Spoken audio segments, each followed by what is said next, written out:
Okay, so pretty much the question of when do you become good at a game came to me, because I was watching a video on Rank 2.0 and like someone's thought about it, and in that video he compared a champion player on his team because his team was losing whatnot, you know, the usual rank player stuff. Oh, my team's bad, and they seem like they belong on plat. He was criticizing teammates, said, oh, they're so bad they seem like they belong in plat. And then to me, I'm like, well, that doesn't make sense because you're probably good if you're at the top of whatever game you're playing, right? The top rank. So in my head, I'm like, so when do you become good at a game?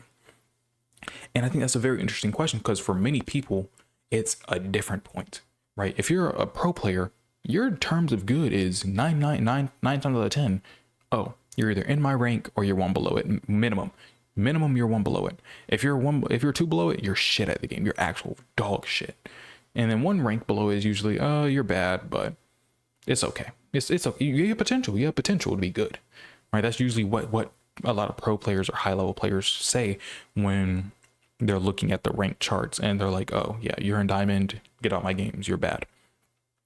But that's only to them from their perspective because a lot of people don't understand that most ranks rely on a bell curve of skill, right? That just in general, usually you have your average rank, which is going to be gold.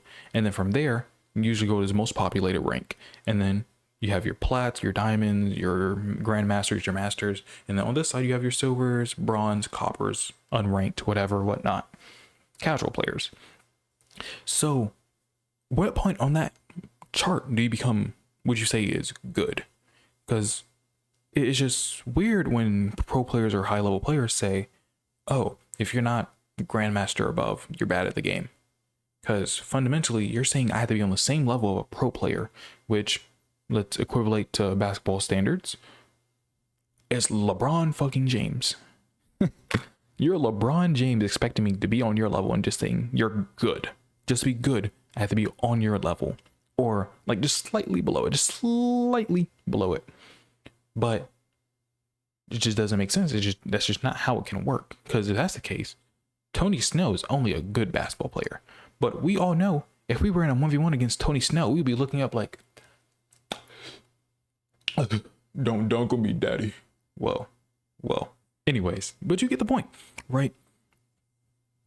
So so I started thinking, let's go from the bottom up. Where do you become good, right? So let's look at gold first because that's average, right? Because obviously no one below gold is going to be good at the game. It's just factually doesn't make sense. They're average. So let's look at gold. So gold players, they're actually probably good at the game. One point only I'm going to make just why they're good.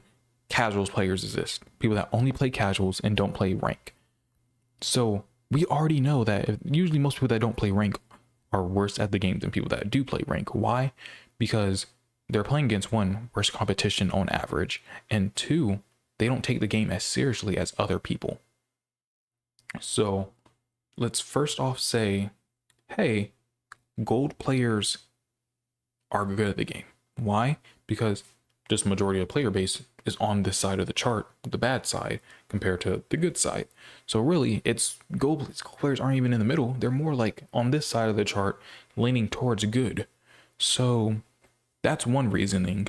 The second reasoning is usually gold players know pretty much almost not everything, but they know a lot about the game and they're very versed in it. Like a lot of the times, like usually gold players, once you hit gold or the average rank in a game, you're probably like more into the game and you probably watch videos about the game. You probably do all this about the game and you know it, but maybe your skill just isn't fully there. So maybe actually technically I guess that would be a point against it. So maybe gold isn't the, you know, average or the above average, the good section, right? Because you wouldn't call someone that's average good at the game. So okay, that's fine, but still the casual points still stands as a very logical thing. If you're just looking logically and going off that, gold probably above average. But then, so let's say gold isn't average. So let's look at the above average, like right, your plats, your diamonds, right? That the above average of gold. Would we be saying that is actually a good rank? Because I'm thinking about it, and yeah, why not? Because right, they have all the criterias. they're not casual players, they're ranked players above gold, so they're on the bell curve, they're on the right side of the bell curve, the better side. Two, they have skills that can beat gold players, and once you start getting more and more off the top of the charts, the difference in skill becomes more immense, right? Because obviously pro players are over here, and the difference between a good pro and a bad pro is extreme. You can see it literally live. And then, but right here is not like the most clear cut thing, but it is some semblance of it. But at the top, where with gold players, is not that much of a difference, right? Most gold players are just as good as the other one. And once you start getting to that plat and diamond territory, you can start seeing some difference in skill, you know? So I think that's right where I would say you're good at the game, because you know everything about the game. Usually once you get to that point, you're very versed in the game.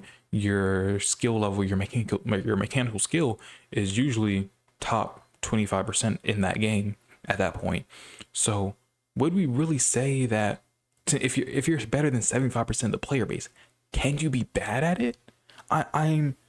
It's just weird to say that you could be bad if you're better than 75% of the player base, right? Because most players are silver, gold, copper, whatever, and that's below you. So you're better than 75% of the player base, but you still can be considered not good, because the more you go up, the lower percent of the player base you are. So I feel like that's a confident standing point of where you could be good in general. And just to recap, because I'm pretty much done, I lost all my points and kind of got off track a little bit. Pro players a lot of the time are just delusional because their perspectives are just so different from everybody else's. It's like literally, take it like this. If you ever been like skydiving, maybe not skydiving, but like bungee jumping or something like that, right? In my PE class, there was a part where it was like a little jungle gym area, but like we would be strapped to a harness. It was called PA, and pretty much we would go like bungee jumping off this thing, falling like face down, like rock climbing, stuff like that, like just high height stuff. There was even a zip line that you could fly across. And the thing is, when you're at the bottom looking up, you're like, wow, that's not that high, honestly. But when you're at the top, you're like, damn, this was a bad idea. To the point where like you don't even want to jump anymore. Like, so it's all about perspective and stuff like this. And I think most people that are at the high level just don't understand that they have such a different perspective on the game, that fundamentally someone 2% worse than you, really, or someone like 1 inch away from you, is more than probably 50%, maybe like 50% worse than you. Compared to when you're gold, someone that's 1 inch away from you is probably like 1 inch worse than you, or 1% worse than you. So I think if we keep that in mind, it'll make a lot more sense where to call someone good or bad.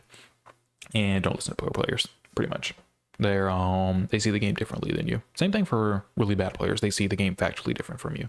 Like, look at like when the first time you ever played a game compared to your 100th hour or even your 24-hour period. You see the game so much differently because you just factually have played the game more, and you're more desensitized, or you're more paying attention to what it is. Like the first time I played Dead by Daylight, it's a hiding simulator pretty much. Like you don't want to get found by the killer because the killer is scary. He puts you on hook, he hurts you. You have to run away from him, you hide. But now if I'm playing Survivor, nigga, get me off this gen. You have to chase me, right? Survivor is a power role, because the killer is forced to do something because you can do generators so fast. You can loop him if you do it right. Right? Like look at pro players, right? They just pre-drop pallets, run the fuck away. Pre-drop pallets, run the fuck away. I'll loop you a little bit, and then I'll drop the pallet on you. You know, like, right? You play more safe than scary because you should, because you don't have to. Anyways, that's beside the point. Pretty much the whole point is your perspective of the game shifts once you become better and better and better.